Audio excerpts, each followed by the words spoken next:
program, which is Master of Management.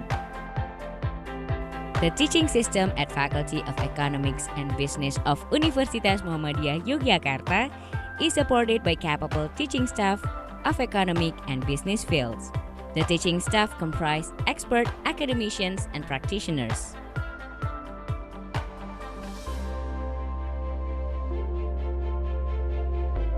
Students of the Faculty of Economics and Business of Universitas Muhammadiyah Yogyakarta may communicate with the teaching staff both inside and outside classroom.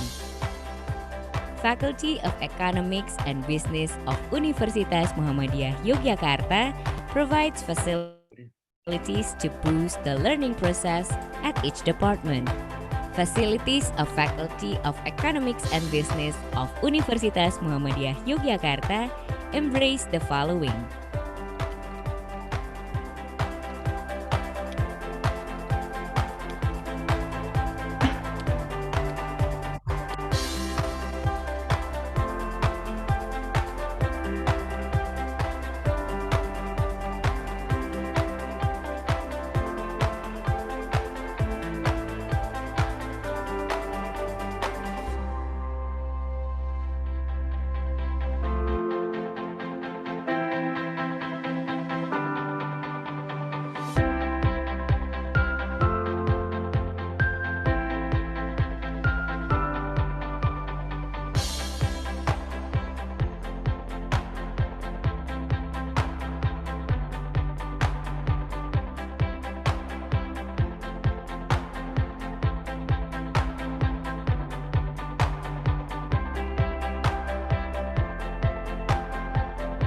Students and teaching staff of Faculty of Economics and Business of Universitas Muhammadiyah Yogyakarta obtain a number of national and international achievements, namely the winner of Indonesia Young Sociopreneur at Universitas Gadjah Mada in 2016, the best paper of Sharia Economics Day at Universitas Indonesia in 2016, the winner of Sharia Economics Business Competition at Institut Pertanian Bogor in 2013, the winner of UNES Capital Market Competition in 2016,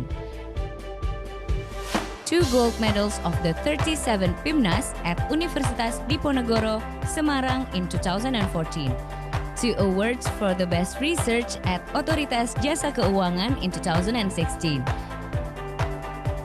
the best paper of Inshima in Vietnam in 2016, Mount Elbrus expedition in 2014, and other achievements.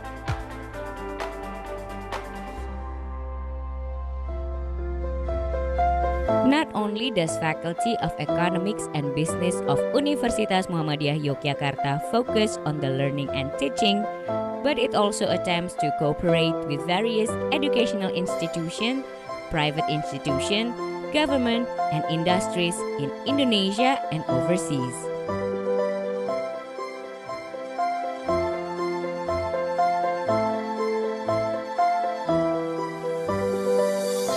Therefore, Faculty of Economics and Business of Universitas Muhammadiyah Yogyakarta engage the students in contributing to community to embody one of the 3 principles of higher education: community services.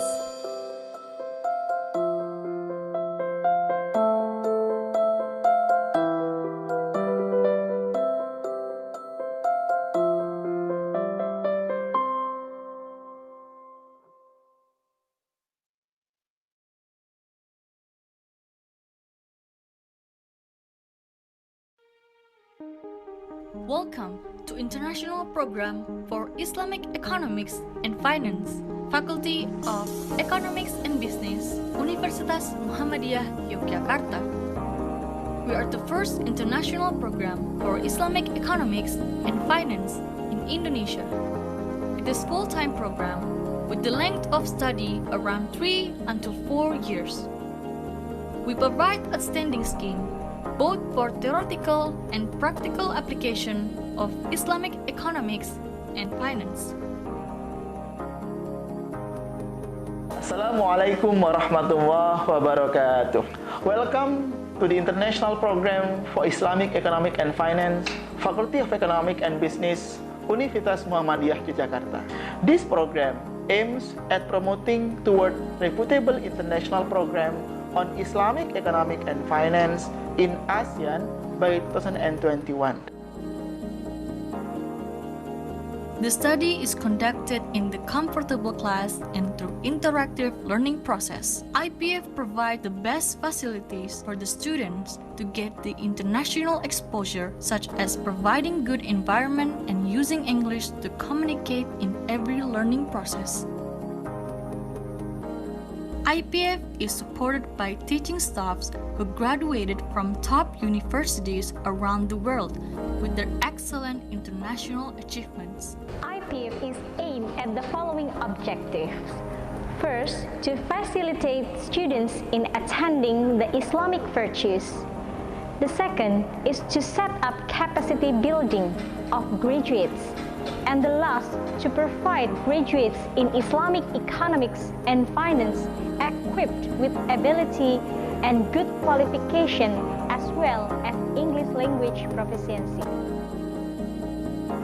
In response to achieve the excellence of the students, IPF also support the students with a community to learn about public speaking, organization, discussion, and trainings to enhance soft skills of the students that not studied inside the class. Hello everyone, my name is Muhammad Fikri Mauludi. I learn the sport and art. Today is my great honor to be here. Now let me briefly introduce myself to you. I come from China and my major is finance, but I'm still in UMY. I belong IPIF. I have learned a lot of knowledge from the Islamic financial system. Assalamualaikum warahmatullahi wabarakatuh สวัสดีค่ะดิฉันนางสาวไมซารัสสามะแอมาจากประเทศไทยนะคะ I'm IPF alumni 2011 I was graduate from IPF on June 2016 I am very grateful to be a part of IPF because in IPF I got so many experience knowledge, so many experience and good lecture and a lot of friends. After I'm graduate from IPF, I directly got master degree scholarship from Indonesia government to continue my study in Universitas Gadjah Mada.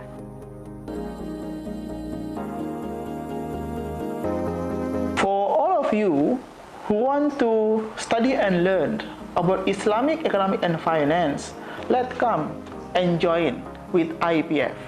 Let we together move toward international and reputable program on Islamic finance in Indonesia and the world. Wassalamualaikum warahmatullahi wabarakatuh.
This program is quite interesting and very impactful because these programs invited so many renowned and international scholars around the world.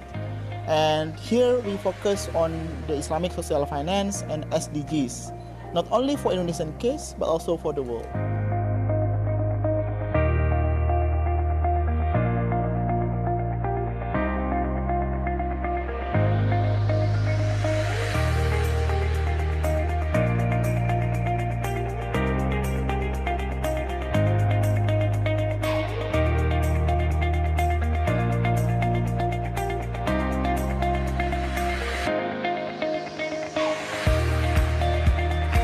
It's wonderful to be here in this exciting event.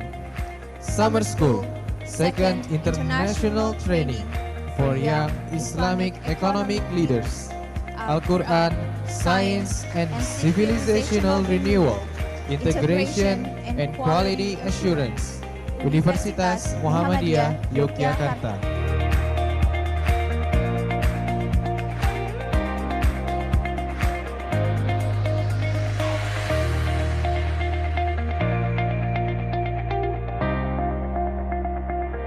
So once again, and by listening Bismillahirrahmanirrahim, hopefully this event will be conducted smoothly and we will get some benefit from this one.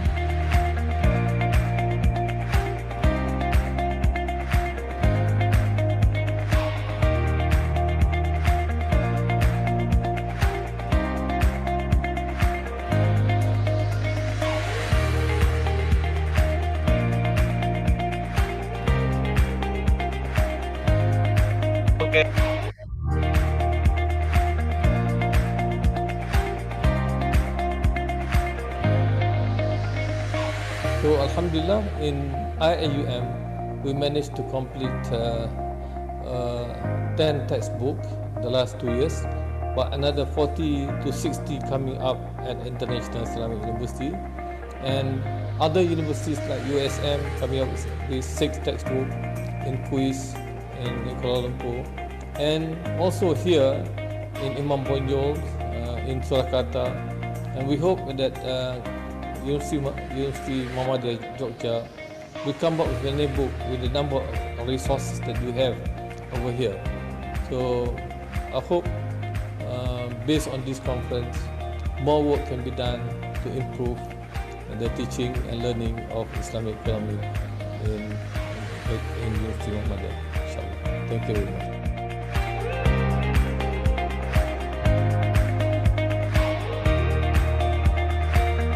Saya berharap ke depannya event Summer School ini akan makin berkembang dan makin memberi impak yang lebih besar kepada para peserta.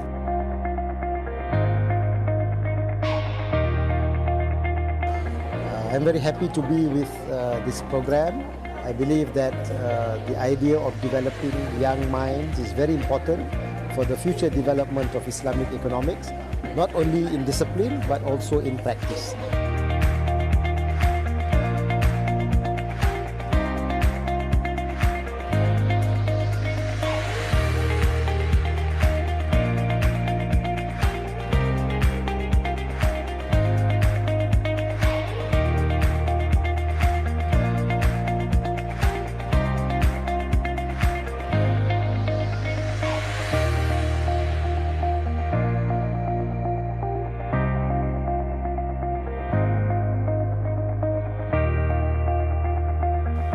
First of all, I would like to express my happiness in having you all in the third International Conference on Islamic Economics and Financial Inclusion. Welcome to our campus, Universitas Muhammadiyah Yogyakarta.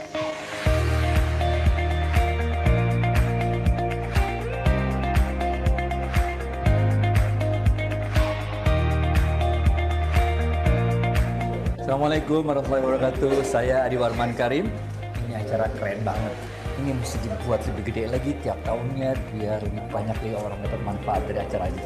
Nanti saya akan sampaikan Islamic Social Finance yang kita kaitkan dengan SDGs. kita ingin berusaha mengangkat ilmu-ilmu Islam dan kita tularkan ke semua teori-teori yang ada di dunia sehingga kita insya Allah umat Islam Indonesia bisa mewarnai dunia dengan pemikiran-pemikiran Islam.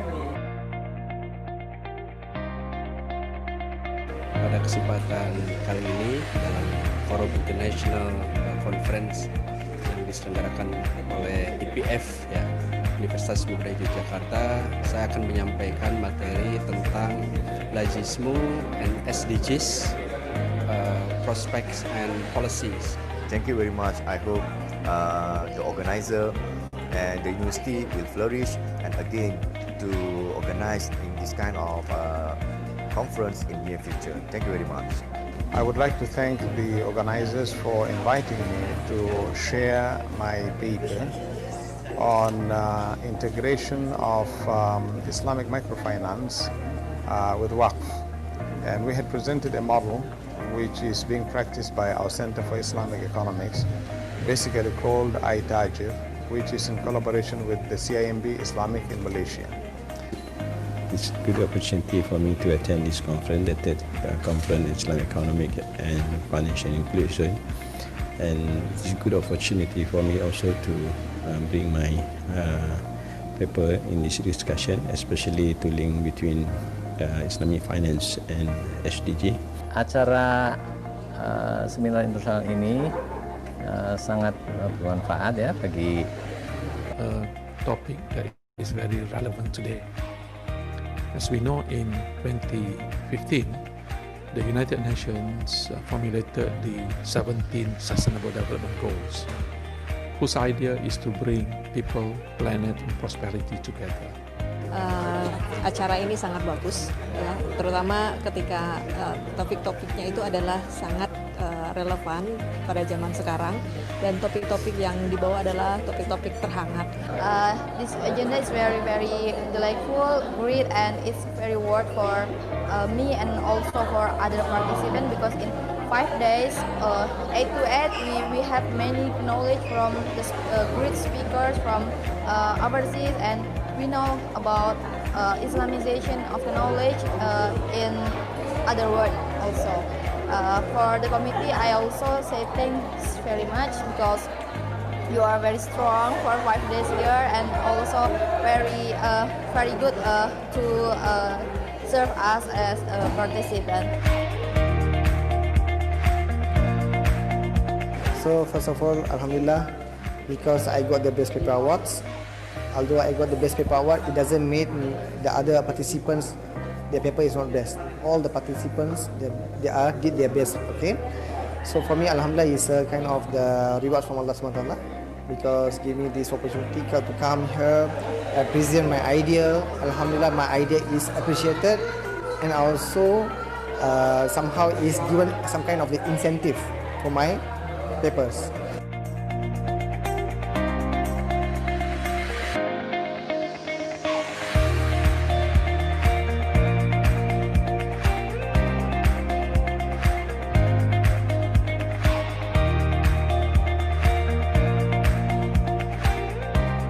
Finally, I am personally, as director, want to express sincere thanks and appreciation to all of the parties that have contributed much to the success of this event.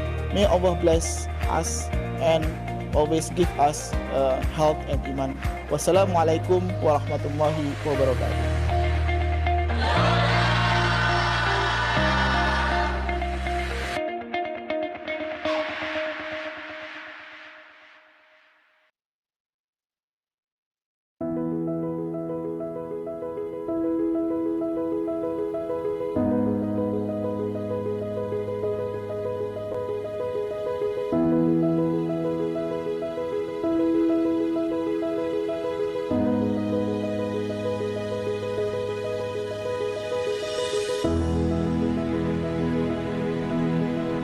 Paradigma pendidikan kami adalah memberi peluang bagi yang ingin berusaha untuk maju dan meraih kemandirian dengan penguasaan ilmu dan teknologi secara kreatif, inovatif, dinamis, dan berakhlakul karimah.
visi kami menjadi sebuah universitas yang unggul dalam pengembangan ilmu dan teknologi dengan berlandaskan nilai-nilai Islam untuk kemaslahatan umat.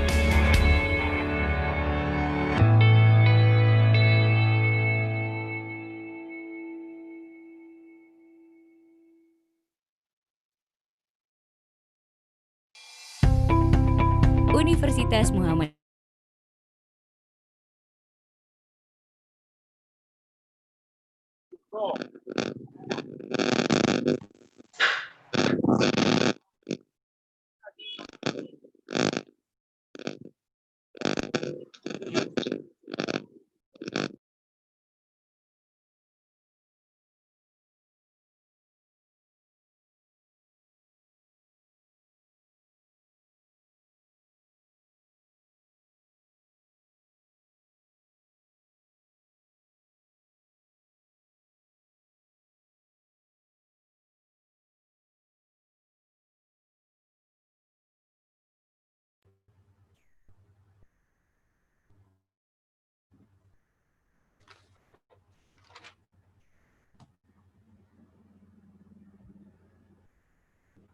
Okay, hello, Assalamualaikum warahmatullahi ta'ala wabarakatuh.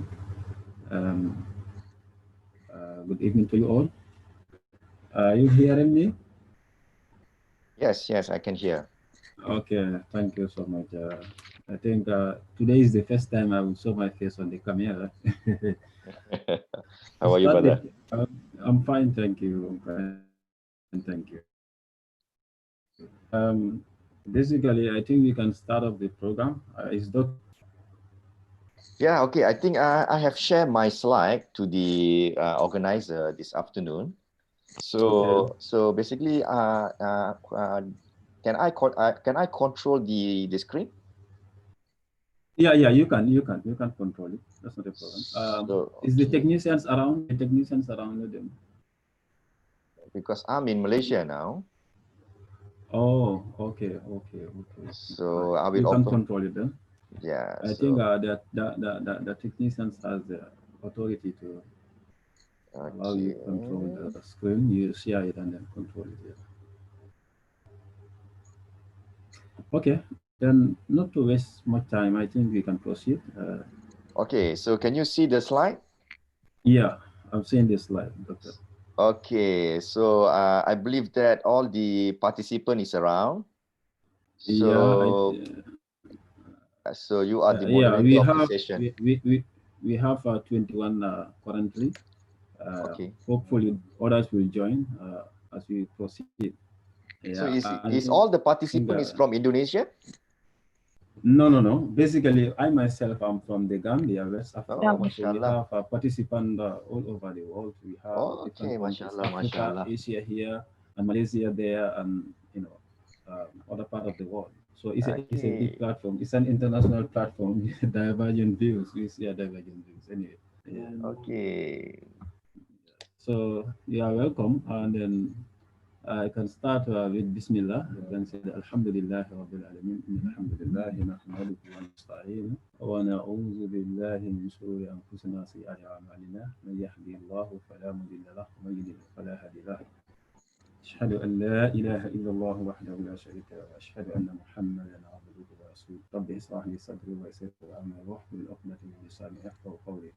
Okay, viewers and then the participant for the program, and then this is yet another lecture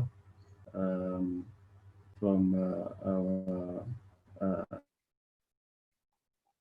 Dr. Anwar in Malaysia. We can welcome him yet again into the last lecture. I believe this is the last lecture for the program. His name is Dr. Anwar, shared by the moderator, the technicians. He will take us through the topic risk management in Islamic finance. He is currently a head of Islamic finance program at the University of Saint Malaysia. He joined the university after completing his PhD at the International Islamic University, Malaysia. His research interest is in the area of Islamic banking and finance, and banking Islamic finance institutions, zakat as well as wakaf. He has published several articles and related to NB, FI, and in locally and international journals. So this is the brief introduction of Dr. our lecturer. Good evening, and then Doctor, you are welcome. And the time will be we start from 3:57. We are a little bit late. It should be 3:45, and then the program will end 5:15 after 5 Indonesian time. And then the time allocated for presentation, Doctor, is 40 minutes, and then the remaining 30 minutes will be for question and answer session. So, Doctor, you are welcome, and then the floor is yours. Assalamualaikum warahmatullahi wabarakatuh, and very good afternoons. Thank you to the brother moderator, brother Saiku from Gambia. So thank you very much for the welcoming speech for myself. I believe that the moderator have shared a little bit about myself. So first of all, I would like to send my gratitude to the organizer of this program in this afternoon, which is there are few great institutions, including with the in this online summer school for the Universitas Muhammadiyah Yogyakarta. So I was there in few years ago as a presenter for the presentation for the conference. Then again, thank you for the trust giving to me and invite my some things that I can share about the topic of today. So before I start my presentation, first of all, I would like to send my gratitude to all the people of Indonesia, which recently they celebrate of their independence. So that's the reason why I started the slide with the independence greeting to all my brothers and sisters in Indonesia.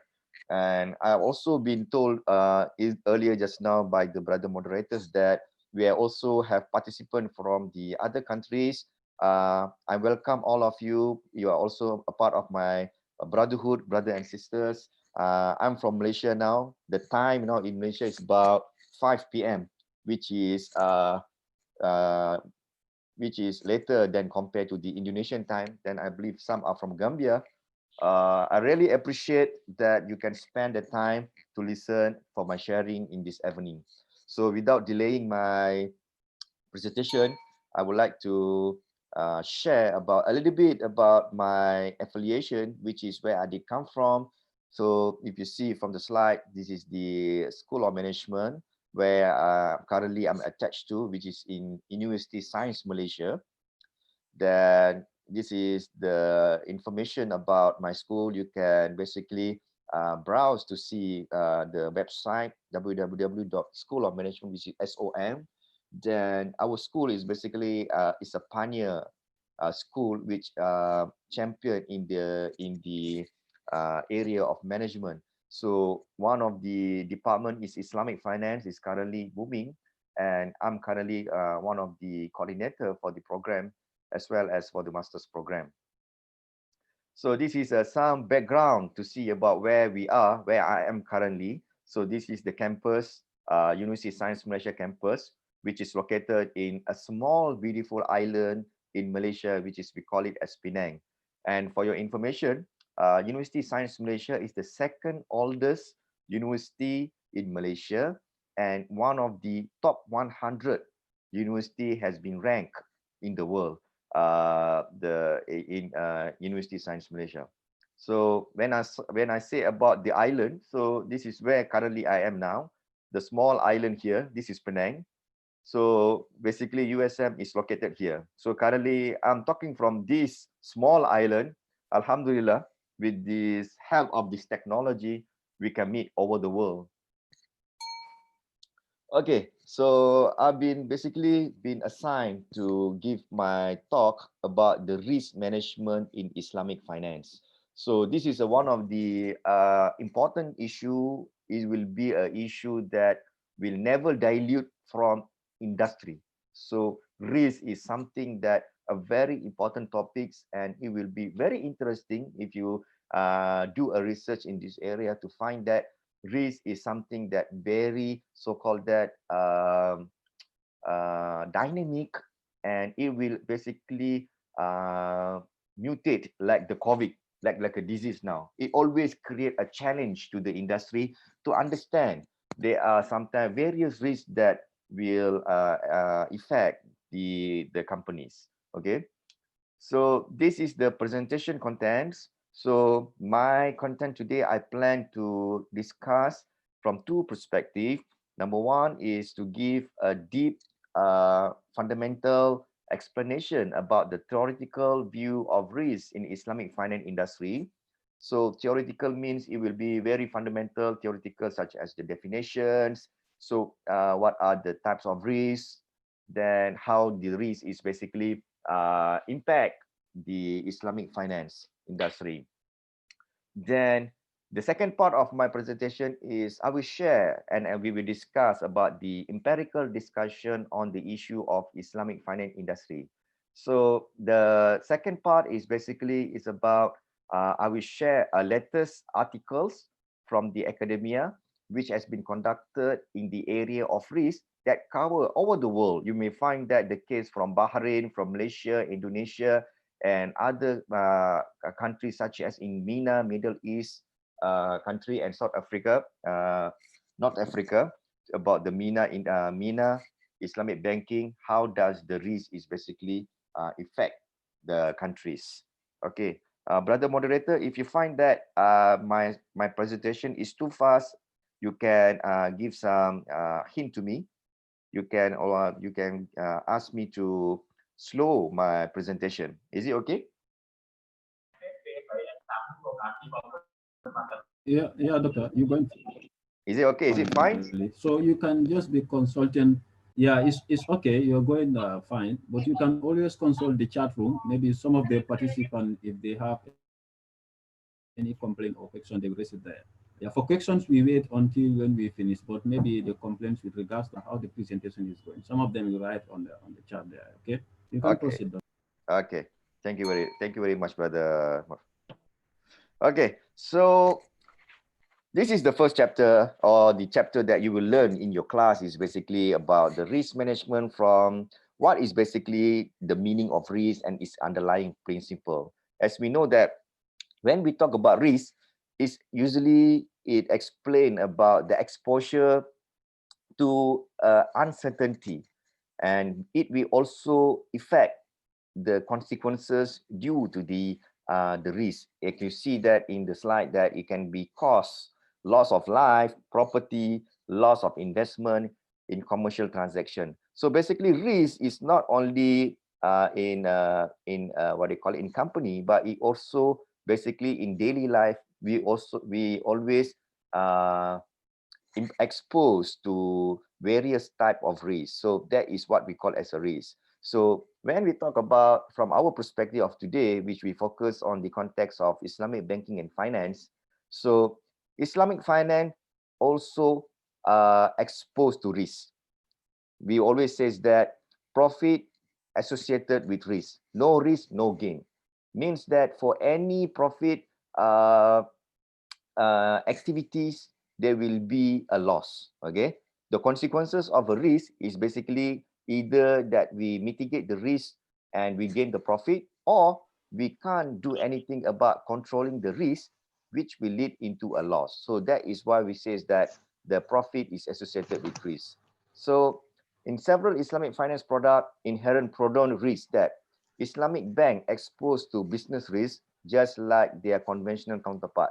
Most of the people, or the perception of the society, says that the moment that Islamic product or Islamic bank, so there will be no risk. Okay, because they believe that anything coming from the religion perspective, it will be purely covered, or it will be purely what do you call it? It will purely not exposed into a risk. Okay, but when we talk about from the perspective of institution, okay, so Islamic bank is also as an institution. Only the product is has been purified from the conventional, then the product has been offered in a Islamic product. But Islamic bank, basically, they also use the product to invest. When they use product to invest, is basically the product being invested is expected to generate profit. So in these situations, that when we say that there will be anticipation of profit, therefore the product is also exposed to the risk. So to identify or to address the risk, that's the reason why we have another topic, we call it as a risk management. So risk management is a process, or is a what? It's the identification, quantification, and understanding business risk with a view to undertaking necessary measure to control or mitigate the risk or its impact. So some of the risks can be basically mitigate, but some of the risks we can only control. Okay, there are two things that if you learn from the finance perspective, there will be systematic risk, there will be unsystematic risk. So later in the slide, we will see about what are the risks that basically involve in the Islamic finance institution. Okay, so the risk management in Islamic commercial transaction is what? The criterion of legality of any return on capital investment is risk. So, and we say that it is something that we cannot run away. Risk should be associated when a product is associated with return. So, for example, that we learn about the concept of mudarabah or musyarakah. Okay, this is two prominent equity or partnership contract.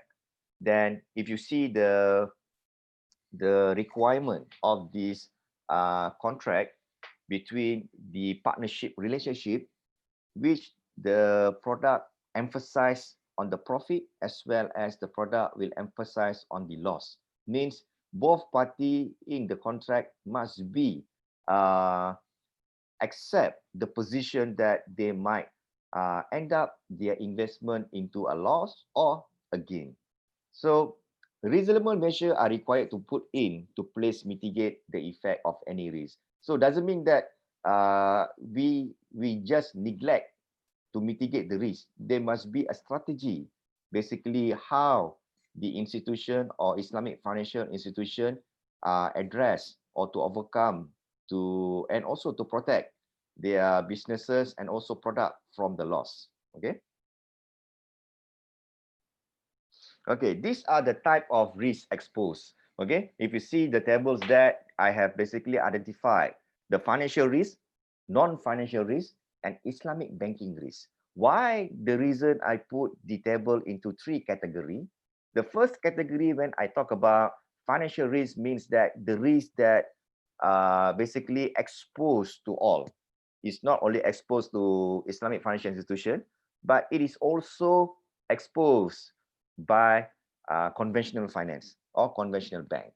Okay, if you see that the Islamic bank and conventional bank, basically they have a similarity in terms of the risk that they are exposed, because the nature of the business are more or less the same, which basically they provide the main product of the bank is to provide a deficit unit alone, which we can you see that the bank exists because of there is a surplus unit, and also there is the demand from the deficit unit. So the bank is basically become the intermediaries between these two relationships. Okay, when you see in the middle, it says that non-financial risk, we have operational risk, regulatory risk, and legal or Sharia risk.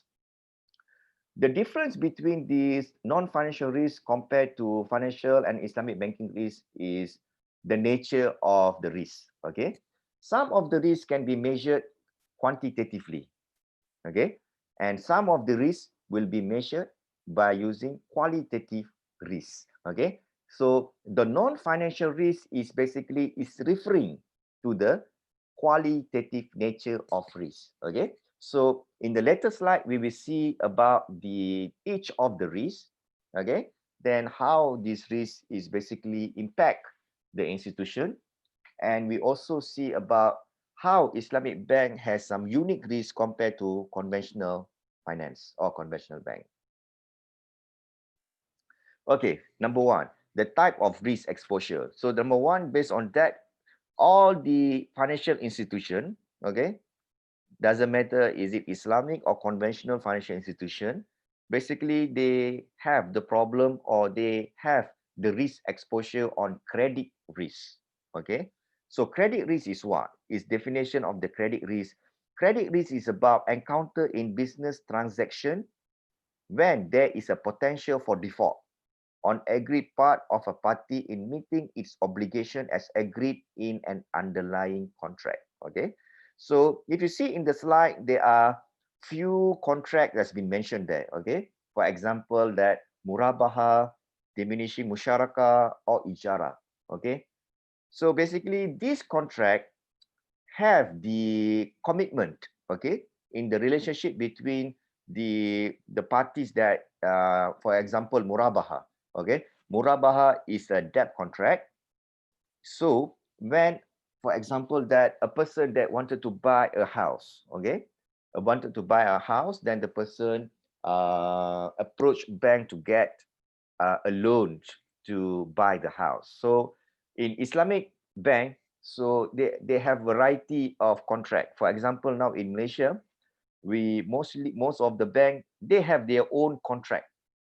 In my experience, for my house, we are using diminishing musyarakah, and also murabaha also available there, and ijara we use for other type of financing. Okay, so for the example of house, if the bank provide the financing for the house, so it will be a commitment from the borrower in the context of murabaha to pay at the end of the month.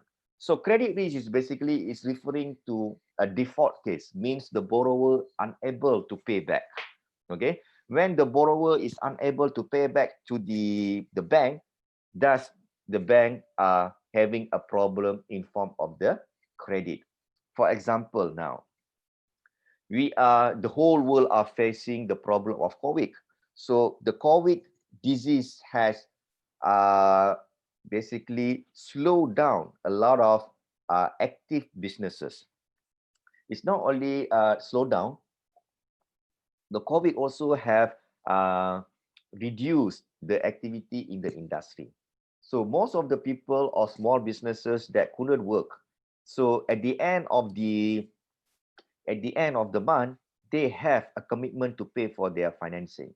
So in this situation, if the person or the borrower could not pay to the bank, then the bank will face the credit risk. So I would like to take an opportunity to share about what the government of Malaysia, address the problem of credit risk. So during the COVID-19, what the government of Malaysia did was, our Prime Minister as well as the Minister of Finance, we introduced the concept of moratorium. So the concept of moratorium is about a concept which the borrower have a holiday payment for the past 6 months. So we started in March, means the government give instruction.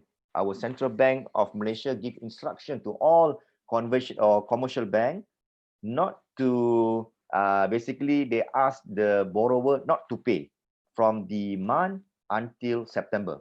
So in Malaysia now, most of the people or the people in Malaysia, they have a holiday period to pay their commitment from March to September. So moratorium is a concept which means that we pay or we extend our payment of the 6 month, and we plus, for example, that you have 3 years to complete your loan.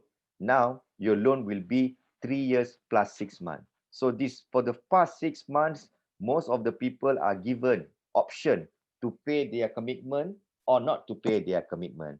So this is one of the examples that to address the problem of credit risk, especially during this pandemic time. Okay. So the nature of the credit risk, a type of banking that related to repayment of debt, as I mentioned earlier just now with the examples that during the COVID-19 that most of the people may lost job due to the downturn of the economics. So if we don't pay our commitment, then the borrower also will face problem and the bank also will face the problem. Okay, so failure to repay result in a loss, so risk to the bank, because the bank is basically using our depositor money to give a loan, and depositor is basically entitled to receive investment from the bank, because this is when we say that when deposit some of the product in bank, for example, now in Malaysia, most of the product that we the product recently has been announced by the central bank is the act says that the depositor, we basically giving a loan to the bank, so we use the contract of HOT, no longer using the contract of al-wadi'ah, some of the bank. Okay, so when we use a give a contract in the context of loan to the bank, then the product is basically will be there will be a return from the investment. Okay, the complete default in repayment result in loss and the bank bear the credit risk. Credit risk management become necessary to minimize instances such as risk. So it is in the bank is basically there will be a credit risk managers that usually they will conduct a research to ensure that when a borrower or the customer who intend to get credit from the bank, then the bank will basically evaluate with using several criteria to ensure that the payment of from the borrower will be consistent without any default. Okay, so this is Islamic Finance IFSB. Based on the standard says that the guiding principle on the credit risk. The principle 2.1 says that is to have a placing a financing strategy that recognize potential credit exposure. Principle 2.2 says that the IFFS is referring to the Islamic Financial Services, the one that service provider carries out a due diligence review in respect of counterparties prior deciding on appropriate Islamic financing instrument. The principle 2.3 says that to have a place appropriate methodologies for measuring reporting credit risk exposure.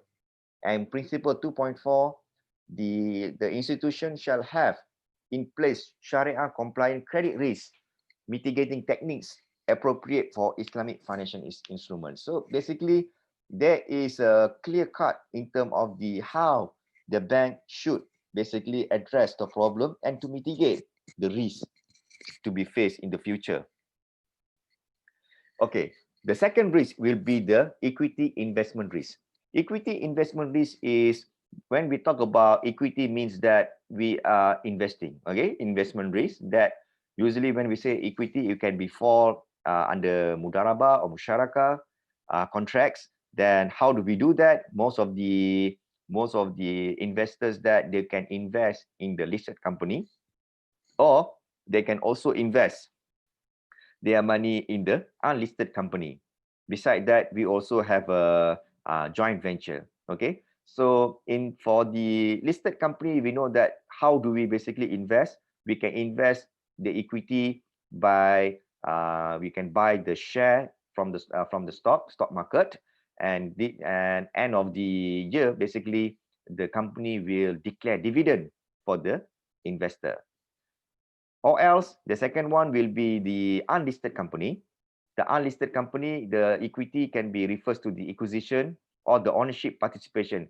Most of the unlisted company will be smaller compared to the listed company instead of their market share. Usually the unlisted company, we can put it as an entrepreneur, we can put it as a startup. Then you can basically invest in terms of the ownership. When we talk about equity, it's about the ownership of the company. Usually you can buy 70%, 30%, 20% of the company. Then you are basically involving into equity investment. Okay, so in this equity investment, there will be a risk as well. Okay, means that either you gain or you lost. Okay, so the explanation here is the risk arising from entering a partnership for the purpose of participating in particular financing or general business activity, where the finance providers share the business risk.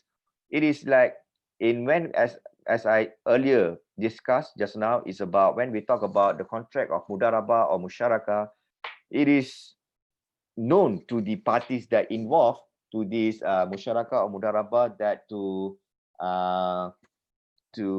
admit that the investment that they put into this partnership relationship, there will be gain and loss. Okay.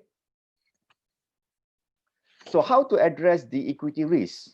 Number one is to adequate measure to address risks associated with possible manipulation of reported profit. Okay.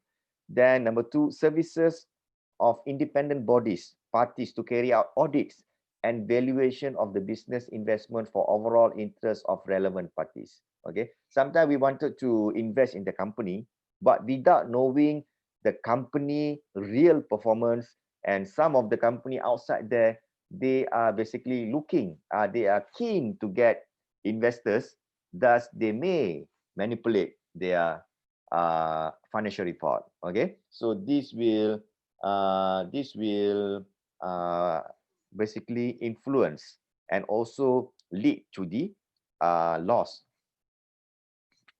Then we have what? Number three, mutual agreement on the criteria for exit strategy and timing of exit within investment period.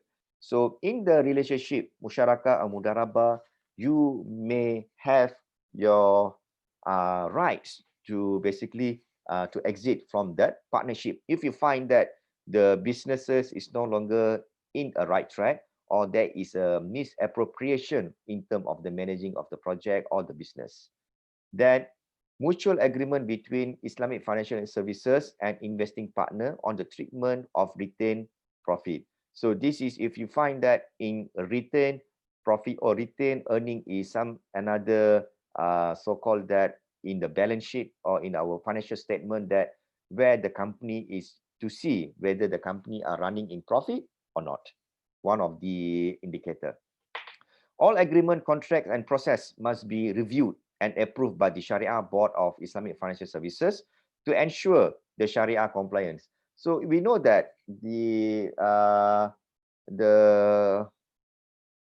most of the differences between the conventional and Islamic finance institution is the Sharia board will ensure that the company is following Sharia principle properly without engaging into any gharar or uncertainty activities which will lead into high loss in exposure in the activities.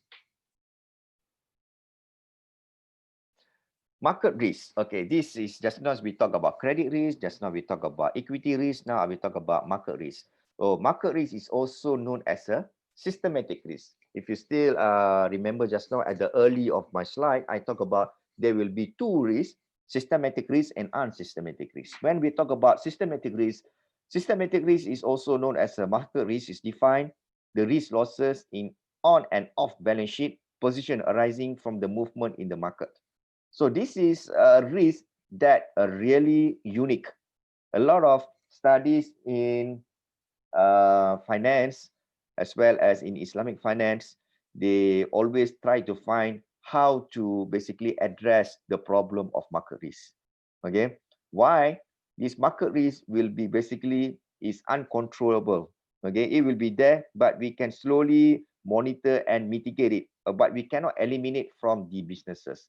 For example, we have the fluctuation in values in trade, or sometimes that the market, for example, that the price of oil reduced, the price of oil increase. So this is something that is beyond the control of the one institution. For example, that the Islamic bank, they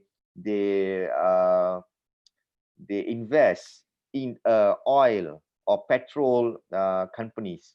So recently we find that in the world, due to the pandemic as well as the crisis happen, oil prices has been dropped. Okay, so it is beyond that the control of the Islamic bank. Okay, So that is one of the examples. So the volatility of the market value of asset result in market risk. Okay. For example, now in this slide, I give a example of Salam contract. So Salam is a commodity sale involving advance payment where delivery of the commodity is deferred. Okay. If you really understand about the concept of Salam, means that the risks exposed in Salam contract manifest in different ways. For example, arising in market risk as a result of price expectation, reversal after the bank has earlier concluded a Salam contract for future delivery of the commodity.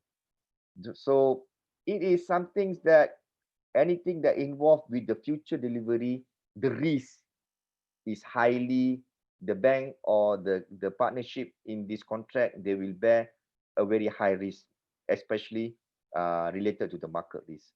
For example, that I believe that this COVID-19 give a very good example to everyone, which most of the companies, they have predicted investment for the future.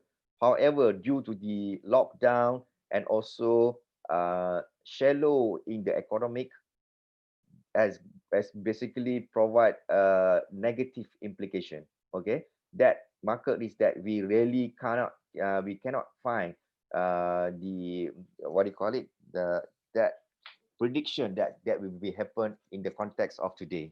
Okay, so for example, Salam contract, maybe it is earthquake, so the bank is already sponsored for paddy field. Due to the earthquake or due to the flood, it can destroy.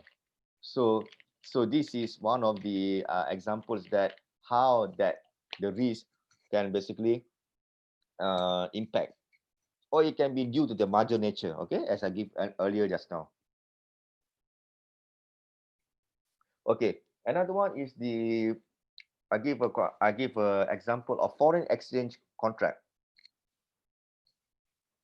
Foreign exchange risk is about, we know about the fluctuation in the exchange rate. For example, that most of the problem of this foreign exchange contract will be mostly involved in the business of import and export.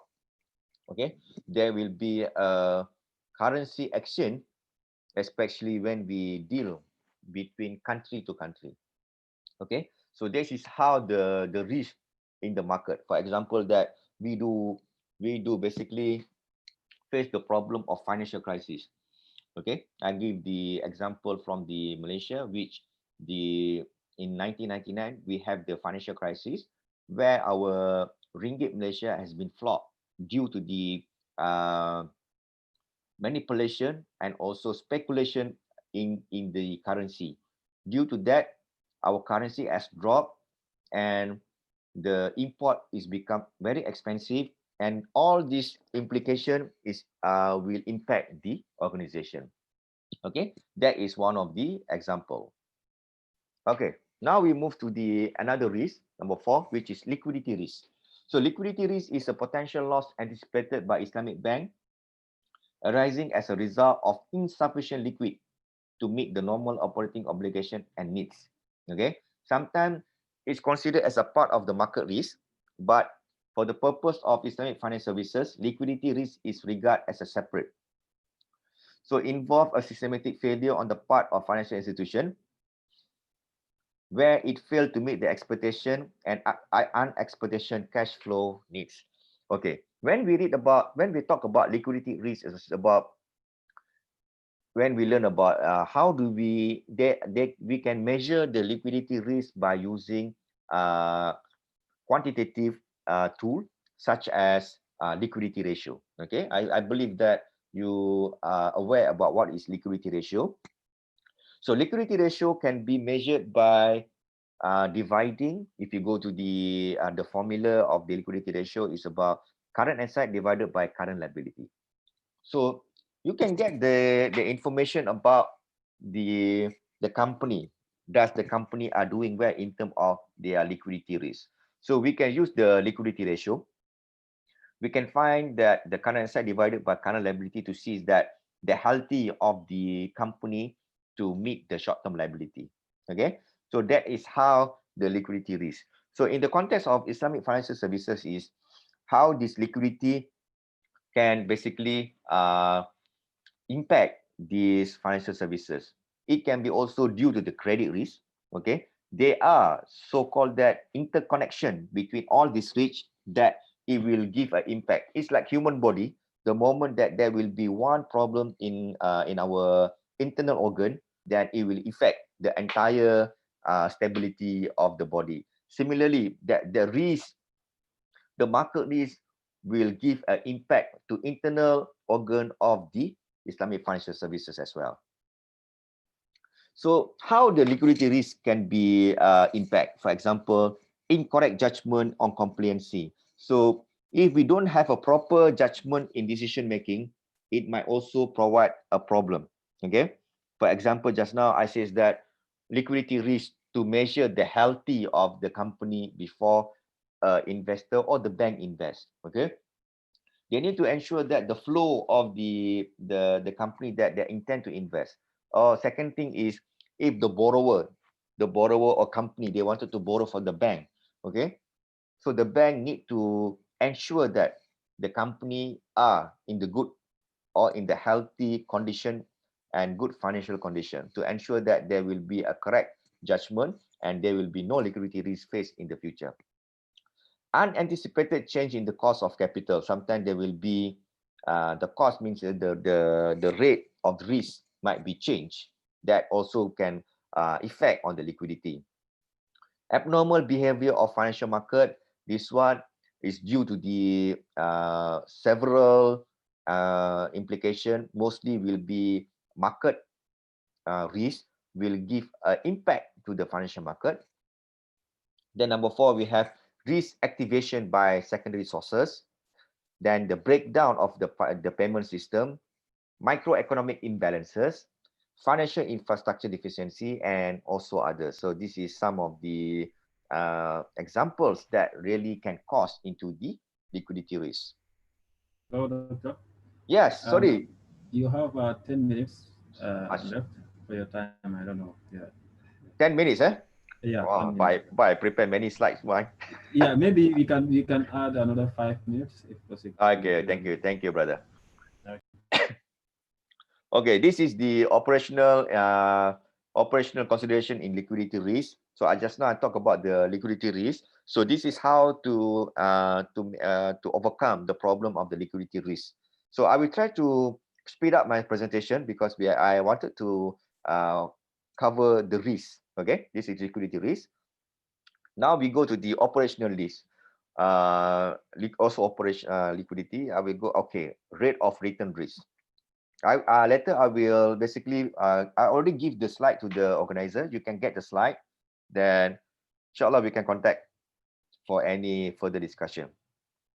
So rate of return risk is the rate of return. Of course, we talk about the return from investment. It can be positive, then it can be negative. So the percentage is basically to shows that from the investment how much will be the rate of return. Usually will be for example that in musyarakah or mudarabah, we will identify how much will be the profit sharing. Okay, 30%, 20%, there will be that. So the rate of return risk is associated with the potential impact of return of Islamic financial institution. So sometimes most of the we do have most of the debt product that offered by the bank, they have a fluctuation in terms of the risk. For example, now in Malaysia, we do have a product offered by the government itself. Usually, the rate of return will be around 7% to 5%. However, due to the problem and the market risk problem, last year the return is only 1%. So that is the risk. It will go up, then it will go down according to the performance in the market. So the mitigation, I will try to this one. Then I will highlight on the operational risk. So risk arising from the operational risk of Islamic bank. What causes? So the failure of the internal control of financial institution involving process, people, and system. And this is another good point to see, which is non-compliant with Sharia requirement. Okay. So if you see is that operational risk of Islamic bank will be totally unique compared to the conventional. Okay, why? The operational risk faced by Islamic bank related to the Sharia requirement.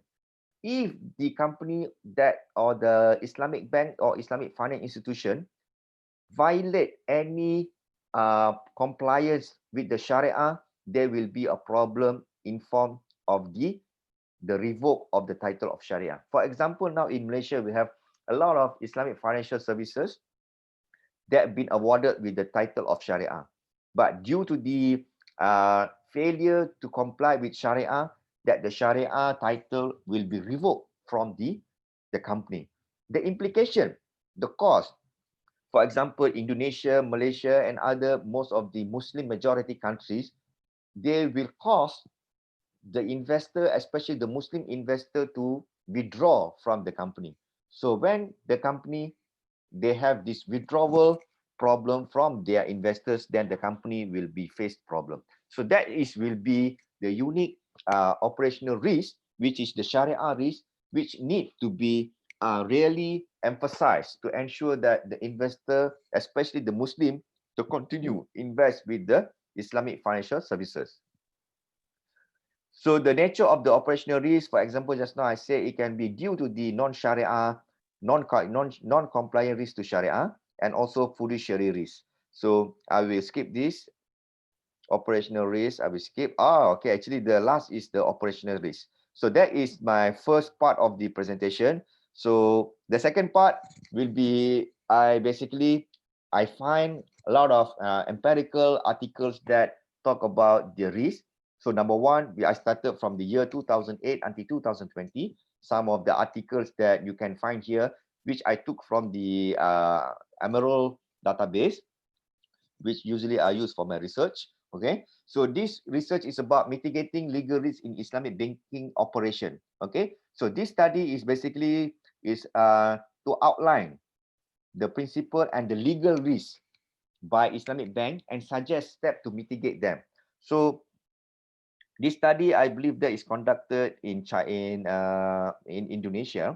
Okay, if you find that the finding, the Islamic bank face risk stemming from legal structure chosen due to the difference between principle of Sharia and law, while compliance to Sharia is paramount to Islamic bank. So okay, this study is basically, he find that there are two structure legal. Number one is the principle of the Sharia and law.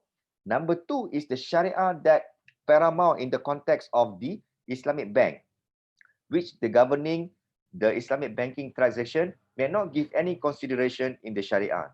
So this paper is basically they elaborate the legal risk exposed to the party to the Islamic bank transaction is the issue of the capacity of the parties to enter a contract and its enforceability, uncertainty in law, regulation, and legal action pertaining to Sharia, as well as the legality of Sharia financial instrument. There are some, contradictions sometimes between the legal structure of the banking of Islamic bank and also the principle of the Sharia. So this article is basically addressed between these two issues. The second article is also in the context of Indonesia, which is conducted from my friend, is one of the reputable journals. This article is basically assessment on the liquidity management in Islamic banking industry. Okay, so this article is basically Dr. Rifki, he assessed the liquidity risk practice in Indonesian banking industry from the period of 2000 to 2007. Okay, so the method that he used to identify or to scale is about 100 scale, which composed of individual index of asset side, liability side, and liquidity risk management policy, and the overall LRM index. If you see from the finding from the study, it shows that the index produced a good grade for the liquidity management practice in the Indonesian industry banking. Okay, so this is the finding from the study, says that from the year 2000 to 2007, the liquidity management in the several Indonesian Islamic bank is found to be in a good grade. Okay, which is represented by 3 banks which capture 82% of the total market share of the industry. However, the breakdown of the index for every Islamic bank suggested various achievements. Okay, so if you go by each of the bank, it will have different. But overall of the industry, it give a good grade in the context of Indonesia. Then this is another article conducted by Malina Abdullah, Shahida Sami, and Prof. Ghaffar on the operational risk in Islamic bank. So this article is basically, they see from the qualitative perspective. Okay, I will jump directly to the finding. So what are the findings from these articles is about the operational risk in Islamic bank is significant and becoming more complicated compared with the conventional banking because the unique contract features and general legal environment. If you see this article and the first article, they have some connection because the operational risk, if you still remember on my slide, I says that the operational risk fall under qualitative measurement. So when we talk about the legal and anything related to the policy, it will come some conflict. How does these two will be judged? Okay, because the banking industry is coming from the conventional framework. However, now we are basically trying to bring together the Islamic philosophy with the banking structure. So you can further see the story of this article. Then we have another one is, the finding from the Bahrain. So this risk management practice of conventional and Islamic bank in Bahrain. So he compared the risk management between Islamic bank and conventional bank in Bahrain. So this study finds that they to have a clear understanding of risk management, have the efficient risk identification, risk assessment analysis, risk monitoring, credit risk analysis, and management risk management practice. So these are the variables used to see, to compare between the Islamic and conventional in Bahrain. Then you see that Islamic bank to be found significantly different from the conventional counterpart in understanding the risk and risk management. The level of risk faced by Islamic finance are found to be significantly higher than those faced by the conventional. So in the context of Bahrain, based on this study in year 2012, shows that Islamic bank basically have higher risk compared to the conventionally. Then it says that similarly, country liquidity and operational and residual and settlement risks are found to be higher in Islamic bank than conventional bank. So this article find that the country and liquidity and operational and residual and settlement risk. So these risks find to be higher. If you find that in the earlier presentation, I says that there are other risks. For example, market risk. It shows that maybe Islamic bank have lesser exposed to the market risk due to the limitation or due to the garal, means that Islamic bank does not involve most of the uncertainty type of activities, which is basically highly anticipated for the conventional bank. But each of the bank for Islamic and conventional, they have their own unique. For example, from this study, we find that the operational, when we talk about the operational term, there is referring to the Sharia risk. Then we have credit risk management in case of differentiating of Islamic bank in UAE. So this study finds that manager in Islamic bank now not rely on the personal experience and simple credit analysis. So Islamic bank appear to be developing and practicing the newer and robust technique in addition to traditional method to manage their credit risk in UAE. So each country, they have their own unique structure and exposure to experience in their Islamic bank investment. So in this study compared to in UAE, they are basically moving to address the risk into a better technique which compared to the previous practice. Thank you. Yeah, Doctor. Yes, please. Okay, I think as I said earlier, you can have maybe. It's okay. I think that I'm basically trying to share about the risk related to risk conducted by the previous study. So I will just you can get from the slide. Then inshallah I'm open for any discussion. Maybe it's too long. The time is too long. Then we can open for discussion and Yeah, question. if you have some important things, you can proceed. You have 4 minutes still. It's okay. It's okay. Yeah, I it's think very interesting part anyway. yeah, you want me to continue with until the end of this one? How far your slides are? Actually, I have about another 10 slides, but all the slide is talking about the past study has been conducted in the area of risk, which is I have pasted in the slide. So I believe that maybe we can straight away go to the discussion. Then from the discussion, maybe is there any question that related to this that I may use the slide to share about what maybe any similar study has been using to address the issue. Okay. Nonetheless, you still have a few minutes, but since you said so, we can do that. And then I believe the slides also will be shared with the participant. Yeah, that's great. That's great. As students of knowledge, you will get more references from the recommendations you've put in the PowerPoint. Yeah, so I think we can stop here for now and then open floor for question and answer session. Maybe during that, that will refer us back to some of the papers you are yet to discuss with us. Sure. Yeah, I comment to say that, thank you very much for the wonderful presentation. We've learned a lot, to be honest, well precise and then, in very detail, to be honest. We understood and then learned a lot. You've done justice to the topic. When you looked at the risks aspect of Islamic banking and finance, you've touched the breadth and the length of it, and then you've done justice to it, if one may say. Thank you. Yeah, definitely. So thank you for that, and then we've learned a lot.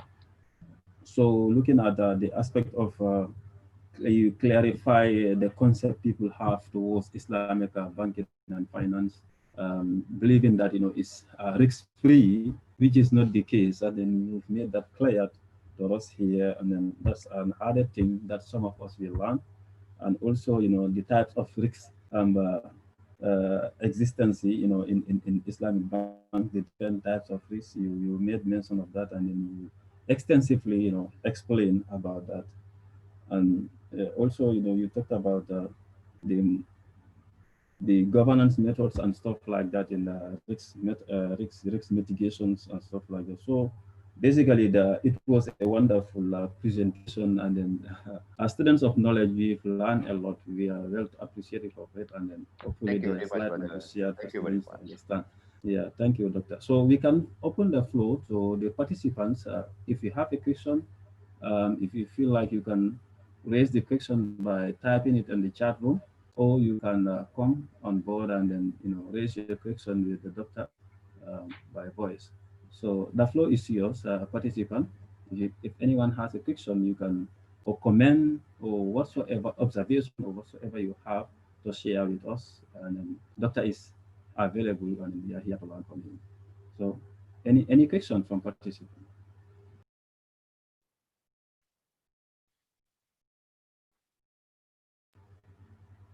Yeah, any question?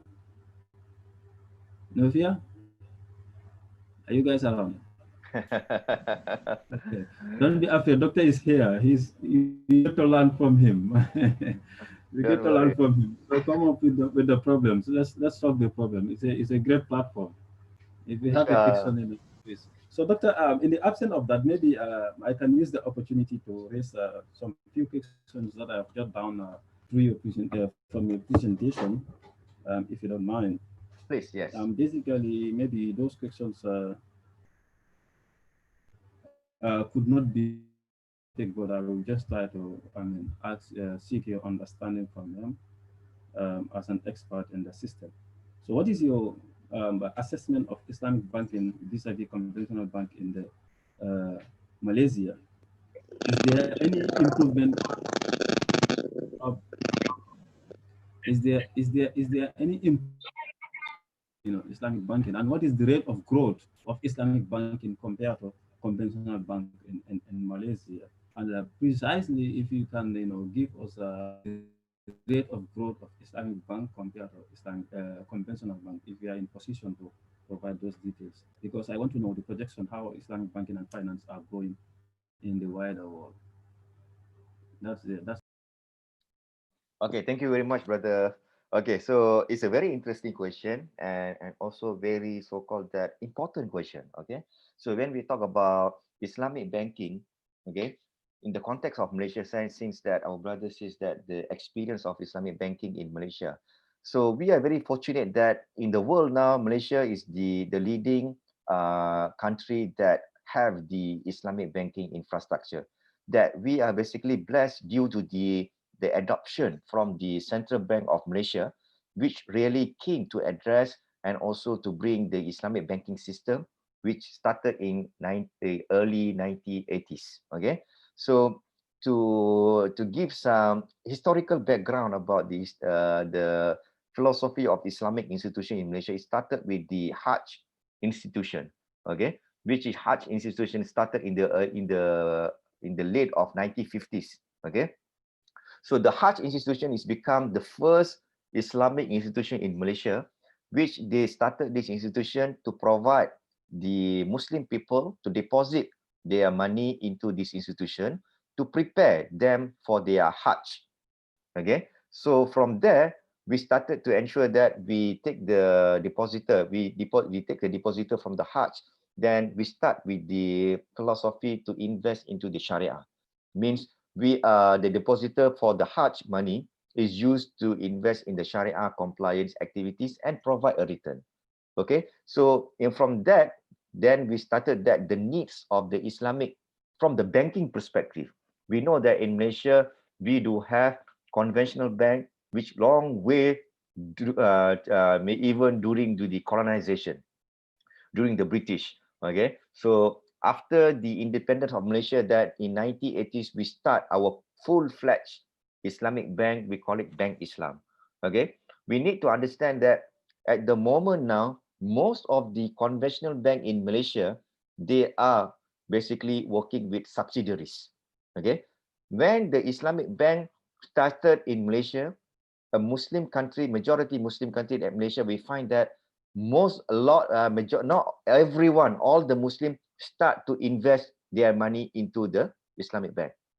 Okay, so due to the demand of the Islamic bank, this has triggered the conventional system to also come with the Windows concept. Okay, Windows concept means that the conventional bank provide two type of service. They offer conventional product as well as Islamic product, which is different compared to Islamic bank. Islamic bank only provide Islamic product. Okay, we always talk about Sharia compliant and Sharia based.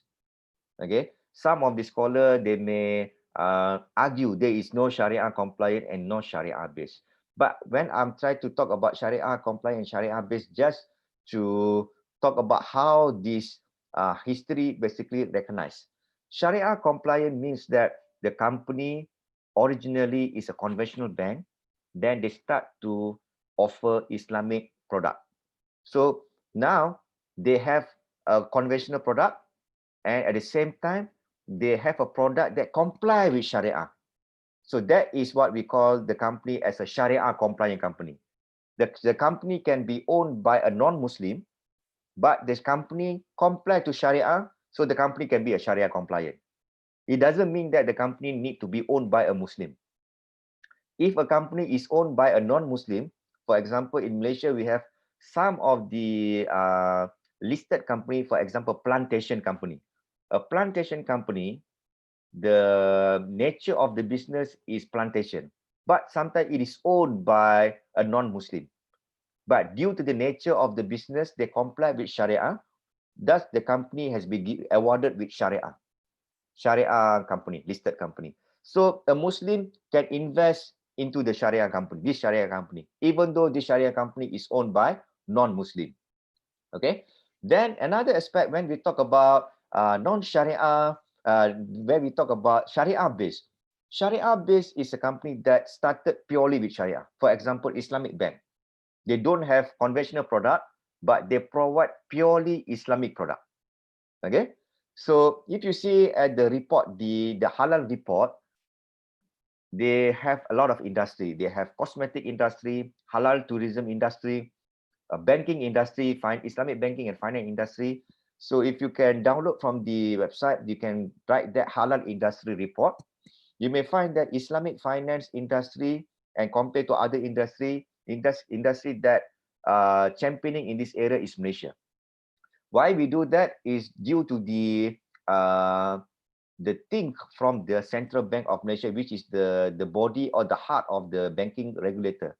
Means the Islamic Bank in Malaysia, we already established a very rigorous act and also policy as well as the regulator. Okay, we do have a proper regulator which really emphasize on the Sharia. So in terms of the growth, total asset, I would say is that the total asset of conventional banks still far bigger than Islamic. The conventional is far bigger because we know that the asset accumulated from the conventional bank created long time ago. So the money growing through interest. Okay, Islamic Bank just started 30 years. The money is growing, but now we can see is that most of the conventional bank now they are moving toward also offering Islamic windows. So this is one of the indicators to see that in future the growth of the Islamic bank will be faster because we do have Sharia compliant as well as Sharia based, which we combine these two. If we say that the Islamic product now is getting high attention to the community. The second thing is Islamic product is not only a product that backed by the religion base, but now people try to understand that this Islamic product is basically is referring more on the ethical. Okay, if you see the industry in the Western, they don't start the banking called Islamic finance or Islamic bank. They start with the ethical financing.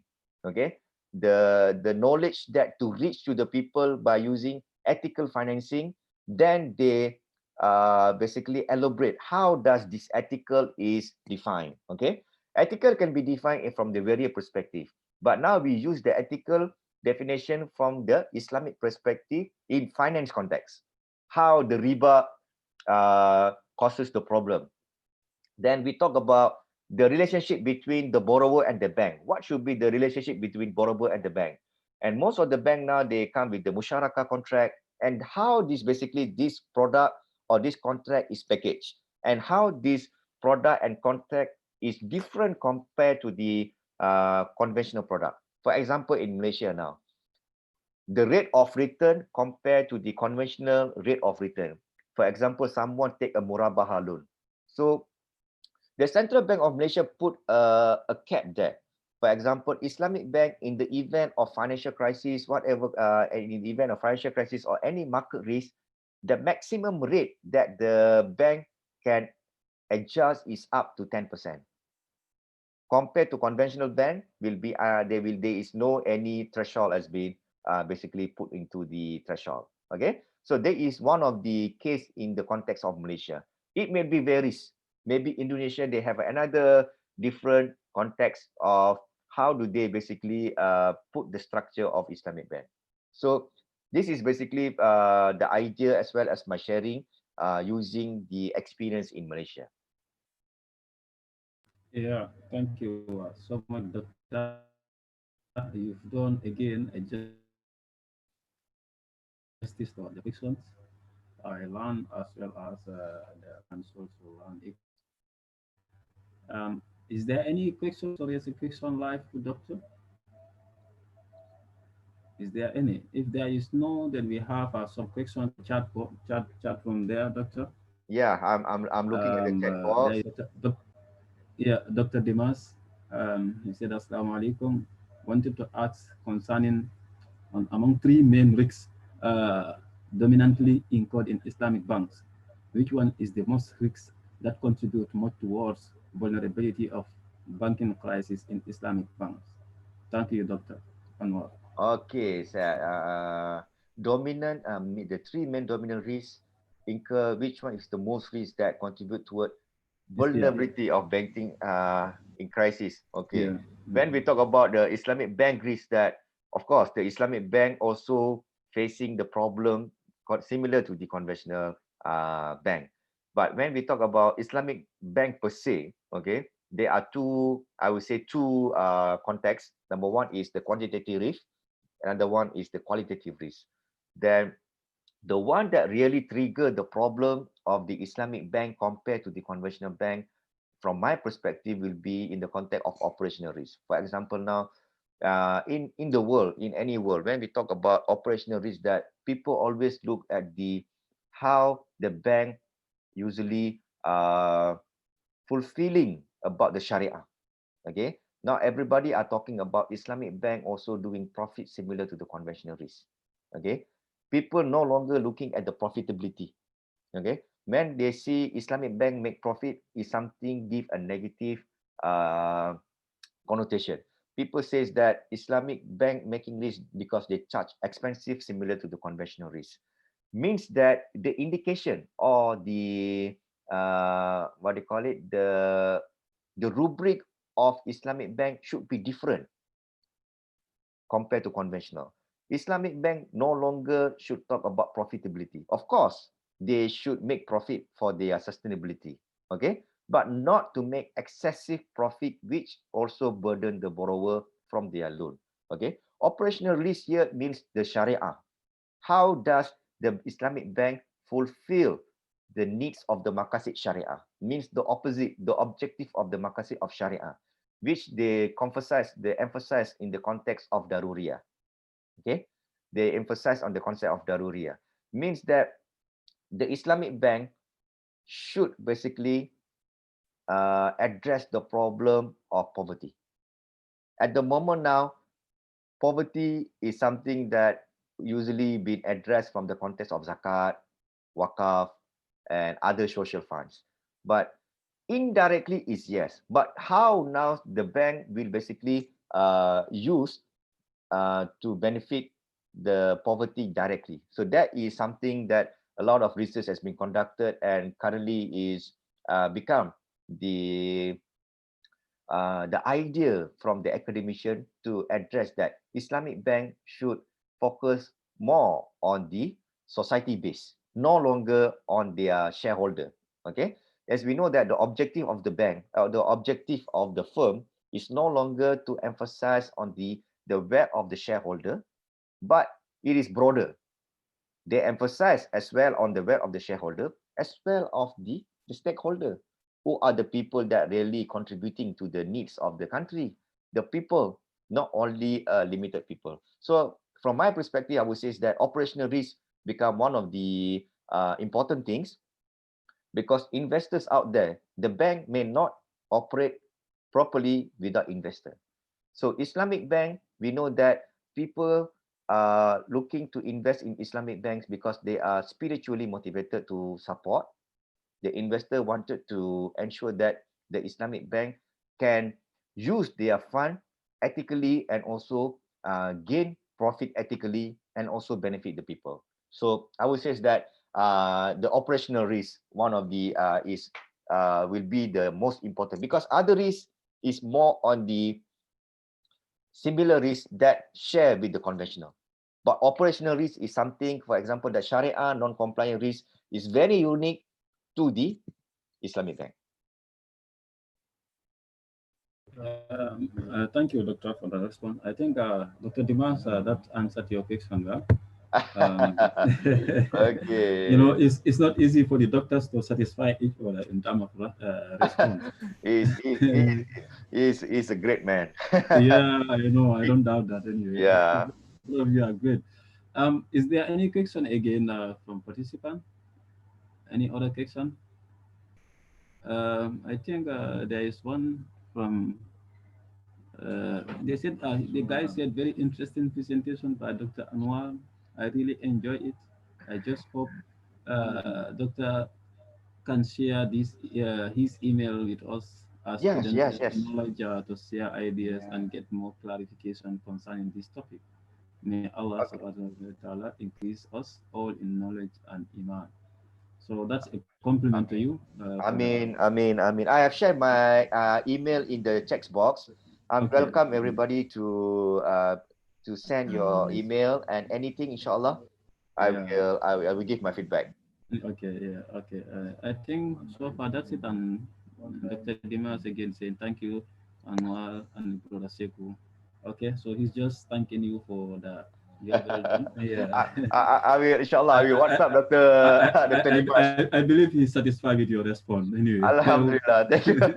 So Dr. Dimas, I will talk to you later in WhatsApp for Yeah. further discussion. Okay, you can continue with that, your debates there. Anyway, Doctor, in the absence of any question, still you have um, 8 minutes more. I can raise another question, which could be Sure, yes, a please. general Yeah. one, and then pertaining to the current situation. We all know COVID-19. We could not hold this meeting.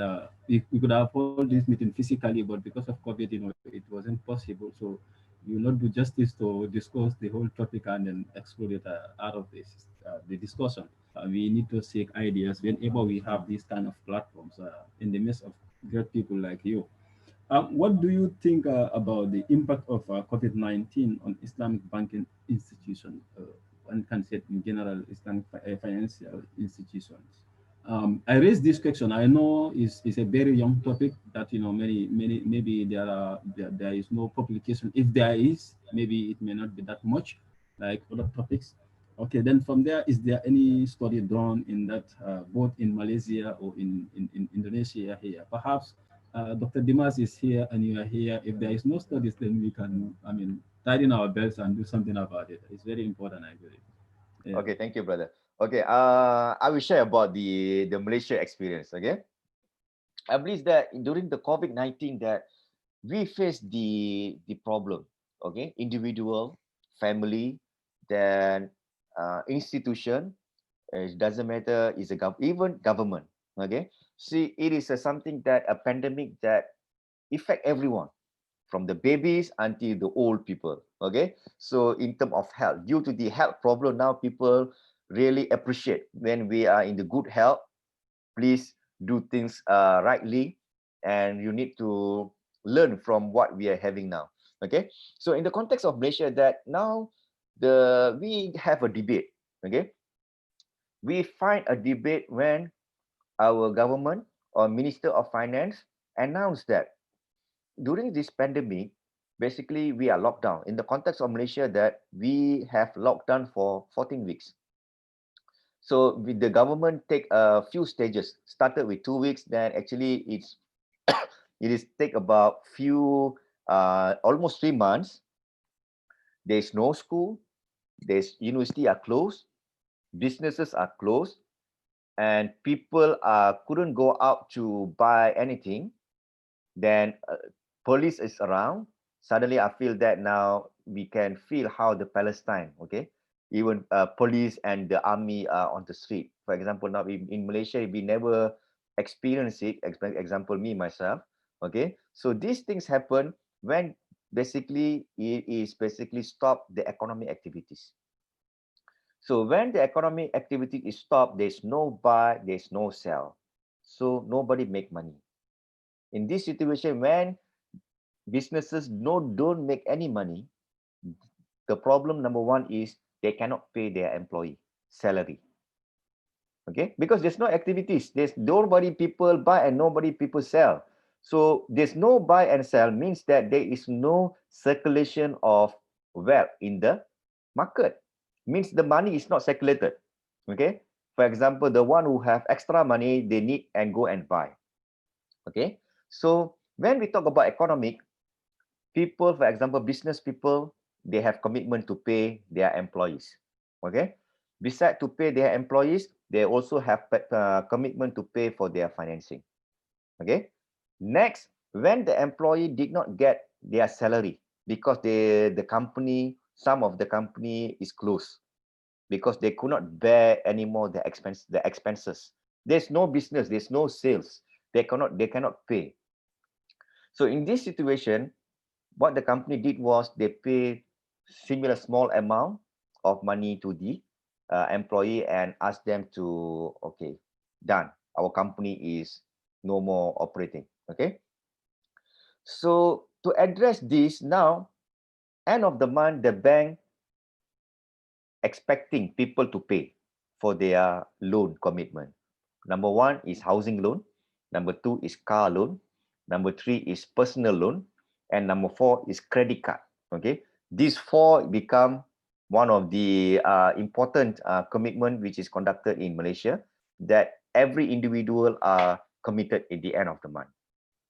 So to address this problem, to address this credit risk now, we have all party will fail in this credit risk. Number one, the bank will problem because people cannot pay. Number two, people don't have money to pay.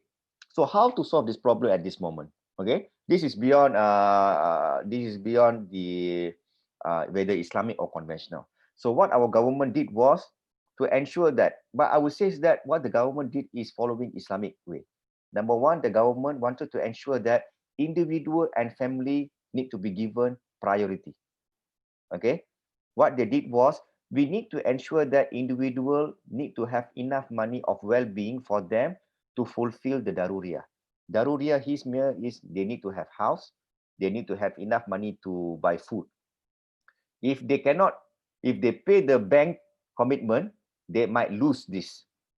They cannot pay the house and they cannot buy the food. So to address this problem, that's why the government of Malaysia, we introduced moratorium scheme. Moratorium scheme is the loan holiday. During the period of March, September, all Malaysian citizens, they don't pay any loan commitment. Number one, housing loan, car loan, and personal loan. So your three commitment loans in amount now become your saving. We don't pay. So the bank, they contacted all the people, they seek for option. Do you want to continue to pay or not continue to pay? Okay, but it is open to everyone. So during this period of from March to September, majority of the people of Malaysia, they go for moratorium scheme. Means that they can save their monthly. For example, in a month, if you pay 1,000 USD for house, you pay car for 500 USD, then for your personal loan, maybe 200 USD. So now you are saving 1,700 USD per month.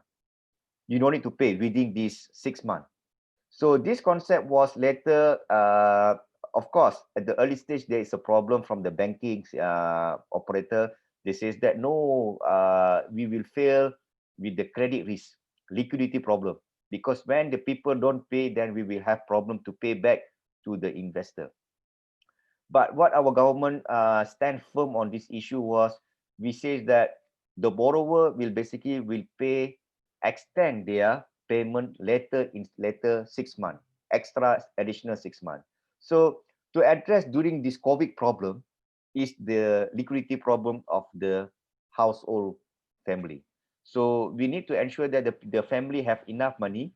Therefore, the government come with the moratorium scheme for 6 months, which in this 6 months, people can save money for their basic needs. So this is I would say that it is Islamic way. They're following Maqasid Sharia, which the government to ensure that the people first, after that only we emphasize on the institution. Of course, at the moment, everybody face the problem, but we try to minimize the problem from the people per se, not from the institution. Yeah. So that is the experience, brother. Well answered. With a practical experience. I think you clicked on time exactly. So, doctor, you really respect time. I don't know how did you manage to do this. Anyway, so thank you so much. It's been a well-educated presentation. We've learned a lot, to be honest. Alhamdulillah. If you have any last address you want to give, comment to students who are, following you here, and then you can go ahead. Then from there we wrap up the program. It's coming to Maghreb here. Oh, okay, okay. I'm taking this opportunity to everyone. Stay safe at the moment. Be safe as well.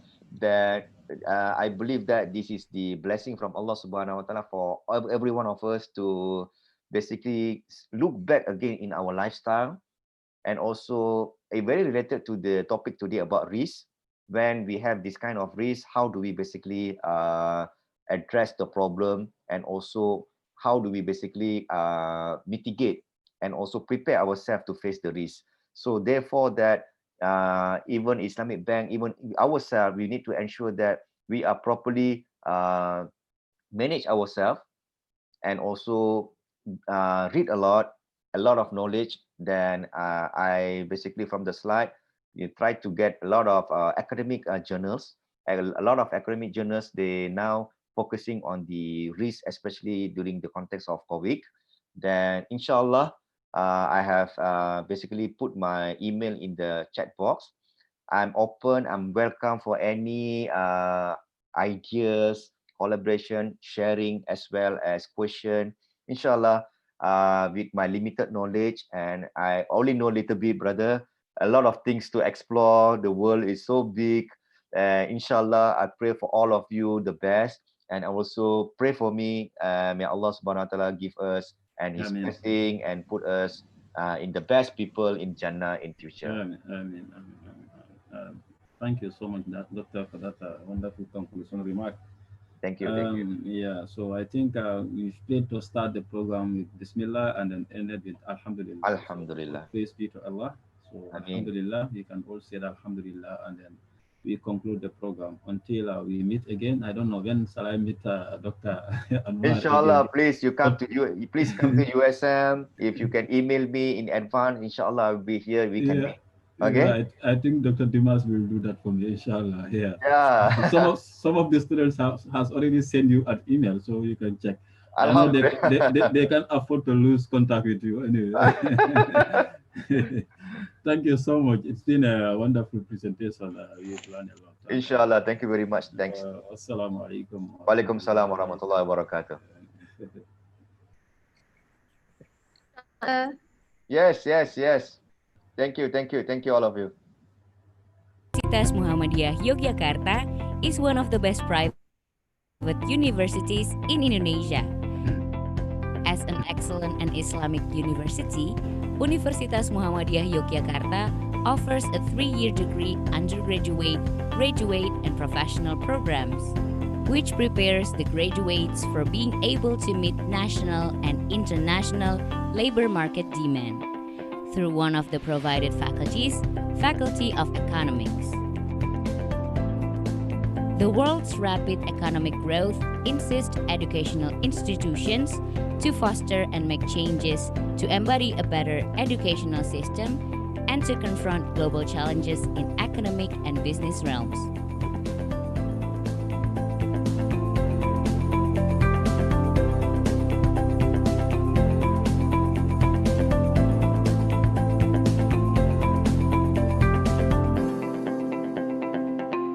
Faculty of Economics and Business, University of Muhammadiyah Yogyakarta is an excellent faculty to produce globally competitive economists, entrepreneur, manager, and accountant who are creative, innovative, and professional based on Islamic values.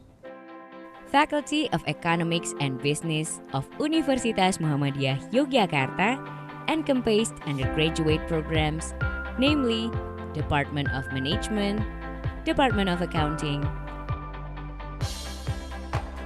Department of Economics, International Program for Islamic Economics and Finance, International Program of Accounting, and International Management and Business,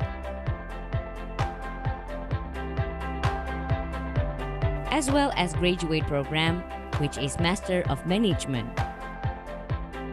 The teaching system at Faculty of Economics and Business of Universitas Muhammadiyah Yogyakarta is supported by capable teaching staff of economic and business fields. The teaching staff comprise expert academicians and practitioners.